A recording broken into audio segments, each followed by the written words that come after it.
passé après quand vous êtes diagnostiqué prééclampsie? L'accouchement devait être déclenché en même temps? Qu'est-ce qui s'est passé? Bon, d'abord, quand elle m'a annoncé ça, d'abord, j'avais peur. J'avais vraiment peur parce que quand elle m'a dit non, que on doit sauver la vie de ton bébé, de la tienne. J'ai dit, waouh. En fait, j'avais commencé à pleurer, en fait. J'avais commencé à pleurer. Elle m'a dit, non, t'inquiète pas, nous allons t'aider, on va faire le possible et tout. Je dit, ok. Et quand mon mari est arrivé, je lui ai expliqué. Il a dit, non, je vais voir directement le gynécologue. J'ai dit, ok. Donc, il s'est rendu là-bas. Elle lui a expliqué effectivement ce qu'elle m'a dit. Et tout d'abord, même j'ai oublié, quand je suis arrivée d'abord, elle m'a regardé, elle a d'abord essayé de toucher les pieds, les bras, parce que j'étais vraiment enflée. Et quand elle met la main, ça faisait des trous. Et elle me disait, waouh, tu as les odeurs. Je dis, oh, moi je trouvais ça normal parce qu'on se disait, c'est normal quand la femme enceinte, elle a les pieds enflés. Mais non. Au contraire, c'est la tension qui est à la base de tout ça. De tout ça. Je dis ok. Et elle a dit non. On va reprendre encore la tension. Parce que même si on doit faire la césarienne pour extraire l'enfant, il faudrait que la tension baisse. Parce qu'on ne peut pas faire de césarienne avec une tension. Voilà. Et on a refait encore la tension. La tension était toujours à 22. Donc ça ne baissait pas. Pour finir, elle m'a mis le tensiomètre sur le pied. Là, on a refait encore ça à 23. Elle dit, wow, si je comprends, au lieu que la tension baisse, la tension ne faisait que monter. Elle m'a dit, wow, c'est pas possible. On n'a jamais eu ce cas. J'ai dit, moi je pleurais seulement parce que franchement ça me dépassait. Mais ce qui me motivait, c'est que pendant que moi je pleurais, pendant que on préparait la césarienne et tout, l'enfant, il ne faisait que bouger. Il était bien portant. Il ne faisait que bouger. Il bougeait de partout. Il vient ici, il tourne là-bas, il vient. En fait, c'est ce qui me donnait un peu la joie. Donc, j'ai dit, ok. Mon mari a dit, ok, il n'y a pas de souci. On va le faire. Et elle a dit, d'abord, on va essayer de tomber en salle de réanimation. On va essayer de faire le possible pour baisser la tension. Parce que pour commencer la césarienne, il faudrait que la tension soit à 14. Il faut stabiliser la tension. Voilà. Parce que franchement, on ne peut pas. Alors, je suis partie là-bas un lundi. Je ne me sens même pas, je ne me suis plus retournée à la maison, je suis restée là, en urgence. Pendant combien de jours? Je fais 6 jours. 6 jours. 6 jours. Donc, 6 jours de prééclampsie, 6 jours pour essayer de faire baisser la tension. Les essayeuses, il est important de revoir notre consommation de sel, notre consommation de sucre, puisque elle a parlé de dystrophie ovarienne, ovaire paresseux. Elle a parlé d'œdème, donc c'est la consommation de sel. Donc il est important de revoir un peu notre alimentation lorsqu'on essaie d'avoir un bébé. Et aussi, même si nous ne sommes pas en essai bébé, revoyons notre alimentation parce que d'un jour à un autre, nous allons chercher à avoir un bébé et ce n'est pas à ce moment-là qu'on va essayer de régulariser certaines choses. Donc dès maintenant, revoyons ce que nous mettons dans notre assiette. Alors, le 6e jour, qu'est-ce qui s'est passé? Bon, d'abord, ils ont commencé à stabiliser la tension. Bon, du lundi au mercredi, la tension a baissé un peu. Voilà. C'était à 16, je pense. 16. Bon, là, c'était le mardi soir. Le mardi soir, c'était à 16. Elle a dit, waouh.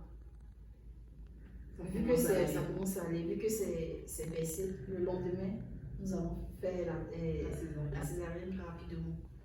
Je dis, ok, il n'y a pas de souci.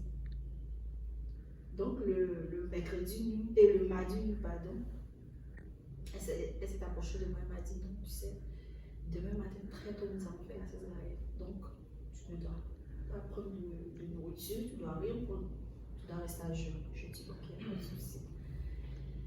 Mais malgré ça, malgré tout ça, moi, j'étais sur mon lit, mais je continuais de prier parce que seul Dieu peut faire quelque chose dans cette situation.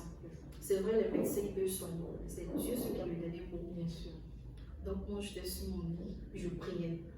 J'avais même mis la musique sur mon téléphone, j'écoutais le son chrétien. Et Dieu a fait grâce le matin. Quand elle est arrivée, la tension était à 15. Elle dit, ok, on va faire ça rapidement. Et si on veut voir, à 8h30, nous sommes montés au bloc. Et quand nous sommes montés au bloc, normalement la césarienne ne dure pas.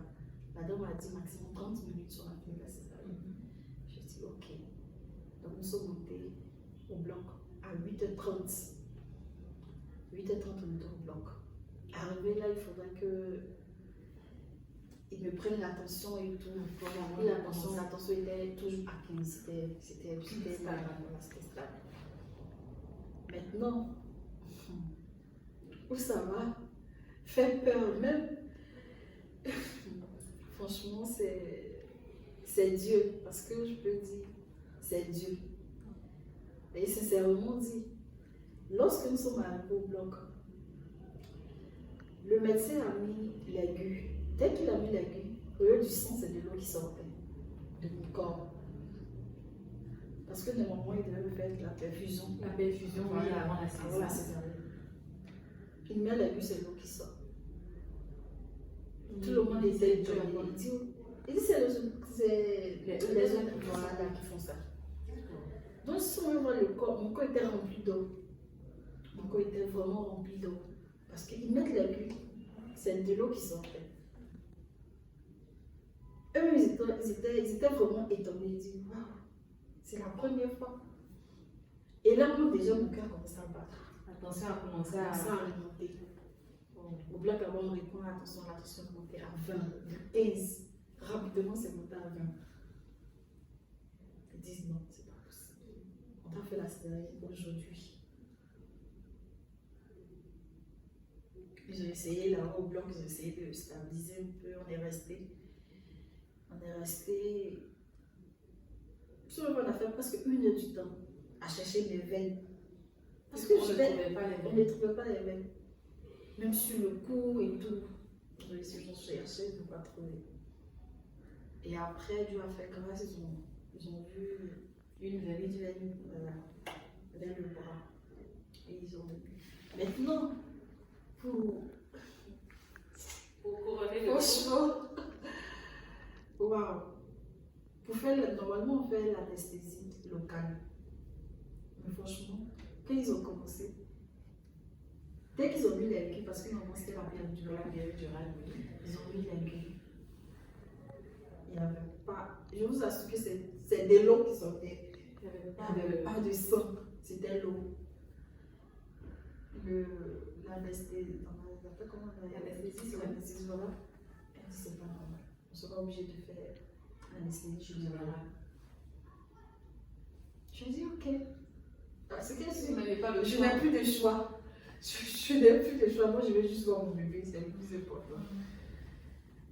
Et bon, il y avait un monsieur qui était au-dessus de ma tête, qui était en train de me parler. On a commencé à échanger. Vous rassurer. Et tout.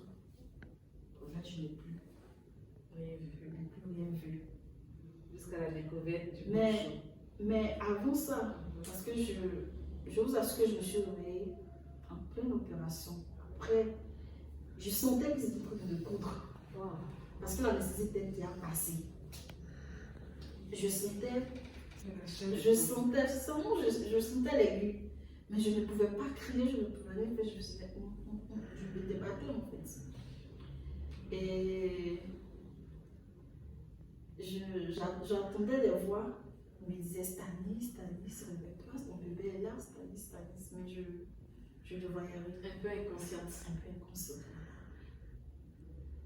Et Dieu merci, ils ont fini. Maintenant, ramener dans la chambre. Franchement, c'était pas facile. C'était vraiment pas facile. Ils ont même ramené mon bébé, mais je n'arrivais pas à le porter, je n'arrivais pas à le voir parce que j'avais vraiment très mal. J'avais vraiment très mal. C'était vraiment. Ça n'a pas été facile. Ça n'a vraiment pas été facile.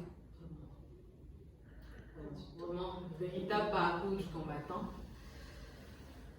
Vraiment, comme on le dit chez nous, Yako. Mais ce Yako-là s'est transformé en félicitations, en joie. C'est vrai que beaucoup de choses se sont passées vers la fin de la grossesse, mais on retient une seule chose, la joie de porter son enfant. Il va bien le petit? Il va très bien. Alhamdoulilah, comme on le dit au Maroc. Vraiment, félicitations encore.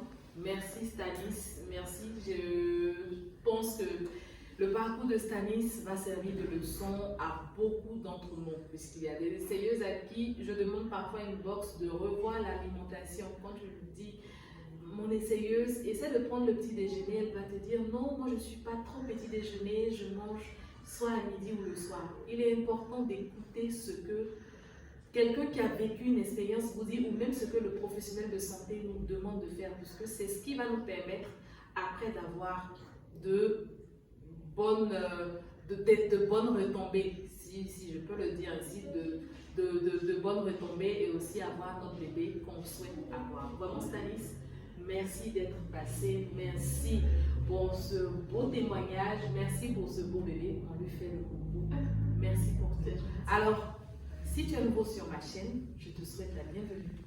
Je t'invite à t'abonner en cliquant sur l'onglet s'abonner et n'oublie pas d'activer la cloche de notification pour ne rater aucune vidéo.